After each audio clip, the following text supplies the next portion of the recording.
Magandang araw po sa inyo, itong guided at pasensya na po sa mga nakaraang buwan na hindi tayo nakapag-upload ng mga video dahil medyo marami pong kabisihan nangyari ng mga nakaraang buwan.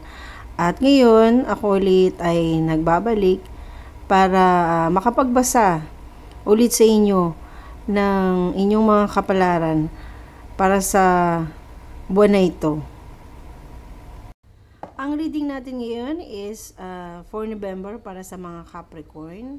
Hello Capricorn, kamusta ka na? So, 4 card spread tayo, but pupuno tayo ng isang card para siyang reflection from October or nung past few months, kung magpapatuloy siya or kung ano yung kaya magiging result for November.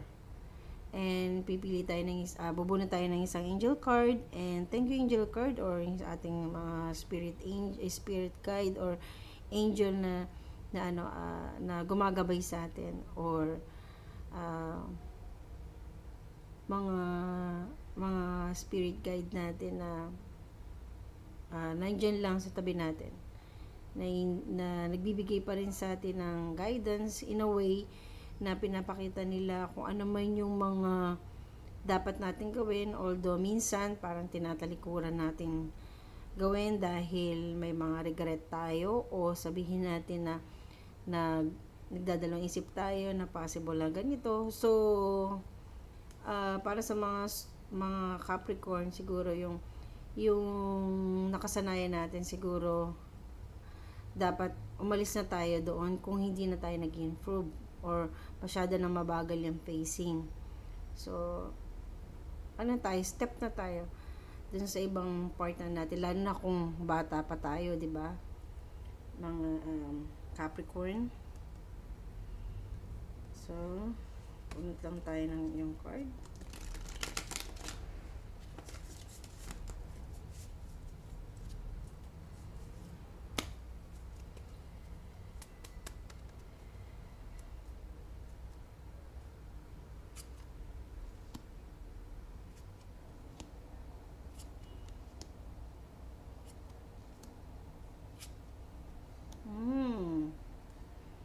So, medyo more on kaperahan. Yun nakikita ko ngayon sa iyo, Capricorn. So, on the past few months, or lalo na ng mga October, medyo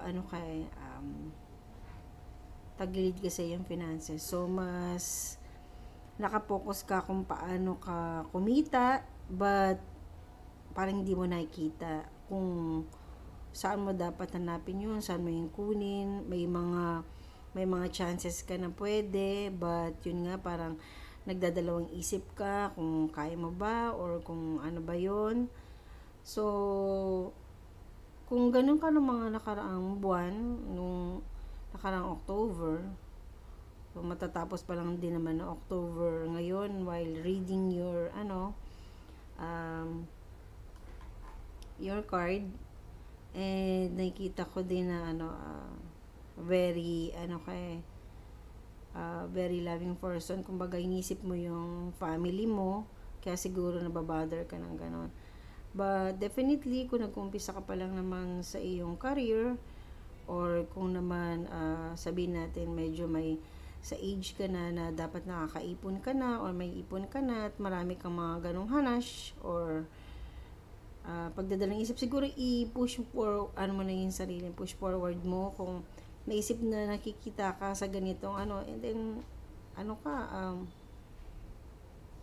step up and try mo na kung ano yung pwede mong itry, para at least hindi masyadong maanong yung isip ng kaisip ng paulit-ulit, at magugulong ka lang at di ka lang makakatulog na maayos dahil nga iniisip mo na naman kung ano yung mangyari bukas, kung maulit na naman same ka na lang always, diba? So step up lang na for this November. So kung ngayong November naman, ang pinaka environment mo ngayong November is 6 of ah,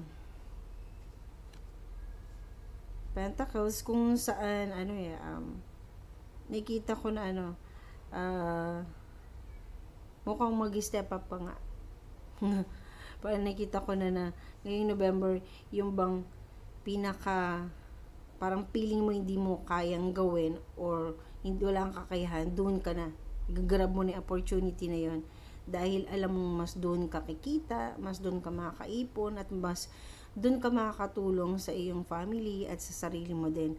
And lahat ng klase ng pwedeng gawin is gagawin mo. But syempre, lagi pa rin yung ka pa rin nandun ka pa rin sa part na meron pa rin, or kahit kalahati man lang ng kaalaman mo, meron ka doon para kung sakasakali man na beyond the knowledge na yung ipapagawa sa'yo, so bubunot ka pa rin dun sa mga bagay dati na nalaman mo, alam mo sa mismo na nakatanim na sa'yo. Whether kung gagraduate mo lang is hindi ka pa rin lalayo ng dun sa kung ano man yung mga natapos mo. And may nakita naman ako na ngayong na to, hindi lang ikaw ang sa ganung pace, kung saan may mga kaibigan ka o kilala ka or kamag-anak mo o labuan mo na tutulong sa'yo o para makita mo yung hinahanap mong trabaho o pagkakakitaan, at dadamayan ka nila na ma-achieve mo kung ano man yon. May nakikita din ako na medyo syempre kung on the job hunt tayo ngayon, marami tayong mga competition, kakompetensya, but ikaw doon ka sa stage kung saan ipakikita mo yung mga kakayahan mo at pwede mong gawin sa kanila, para sa kanila. At kung business naman yung napag-uusapan, definitely na all out mo kung ano man yung kaalaman mo, or kung ano man yung mga paano mo isi-sale yung yung business, o paano mo advertise, ganon sa kanila. Medyo madugong pagko-convince, but mukhang kikita ka. Ngayong November, may mga sideline, mga freelance, mga tinatawag nilang side hustle kang makukuha kung saan kikita ka, at kahit papano naman matutulungan mo yung sarili mo at yung family mo doon sa pinoproblema mo nakaraang buwan pa ng October, itong mga nakaraang pang buwan ng September possible. And unexpected natin is Nine of Pentacles, kung saan in reverse. So yung mga side hustle ngayon, yung tipong unexpected, hindi sila tipong by dinidemand sa'yo ng ibang tao. So isa siyang freelance talaga, as in yung walang magmamando sa'yo, ikaw lang, at sabihin natin hindi ganun kalaki yung kita nun, but definitely siguro sabihin natin na kahit papano kumita ka dun sa mga sideline mo na yon, at nakikita kong hindi siya yung tipong pinupush mo lang yung sarili mong gawin nun dahil sa ibang tao, but na-enjoy mo siya. So unexpected meron kang ganong klaseng ngayong November. And ang difficulties mo lang ngayong November is yung siguro, yung lakas ng loob. So kailangan mo ng maraming lakas ng loob, at magugulat ka na lang, yung kinatatakutan mo na yon hindi mo pala dapat katakutan.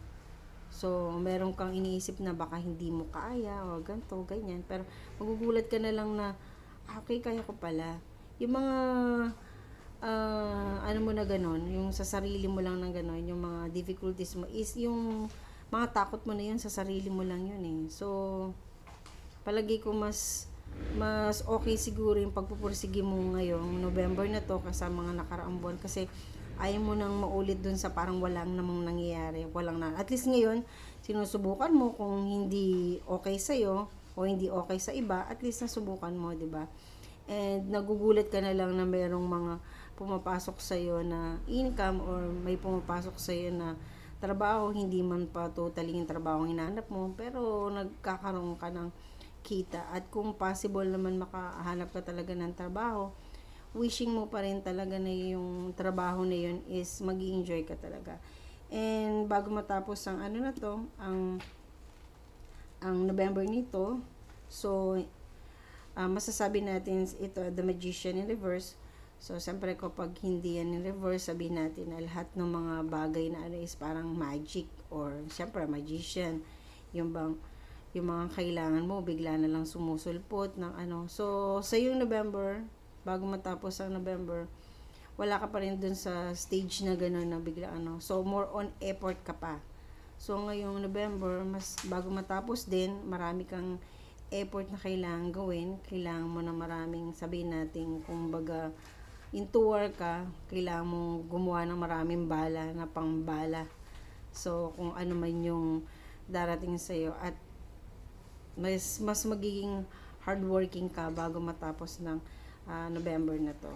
Which is good, 'di ba? Minsan kasi masyado tayo nag-expect minsan sa sarili natin and then gaantay lang tayo din wala naman nangyari.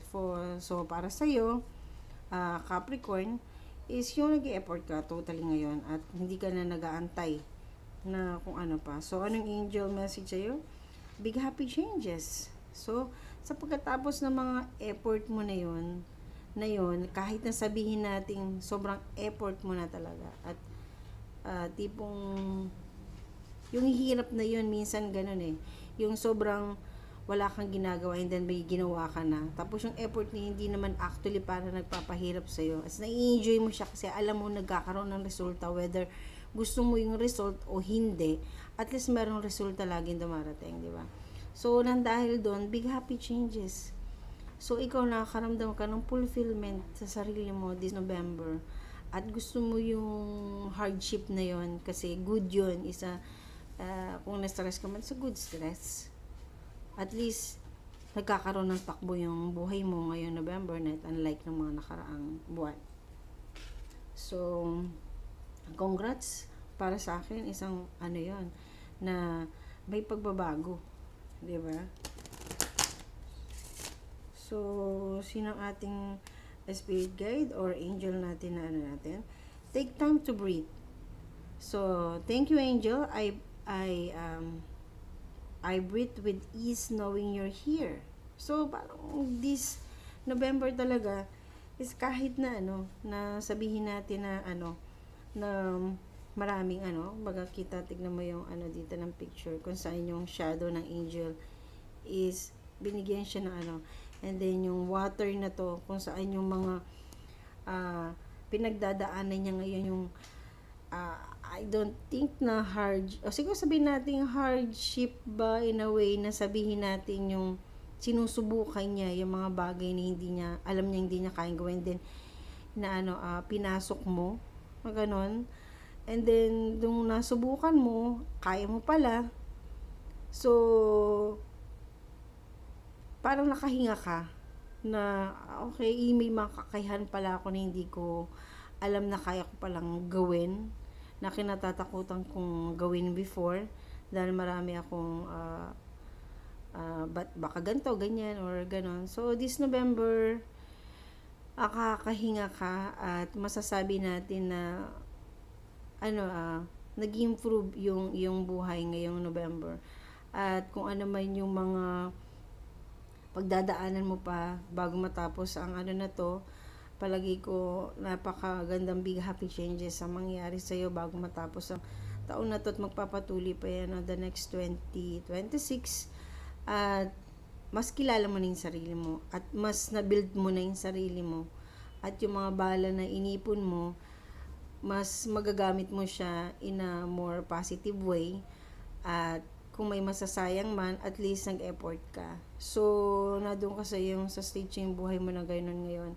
And kino-congratulate kita na nag-step up ka ngayon into something new this November na siguradong may mga tao din na magpapasalamat sa iyo at may kita nila na naging improving yung buhay. So, sa ngayon, Capricorn, yun lang ang ating reading for November. And maraming salamat sa iyong pagkinig at panonood. And bye-bye.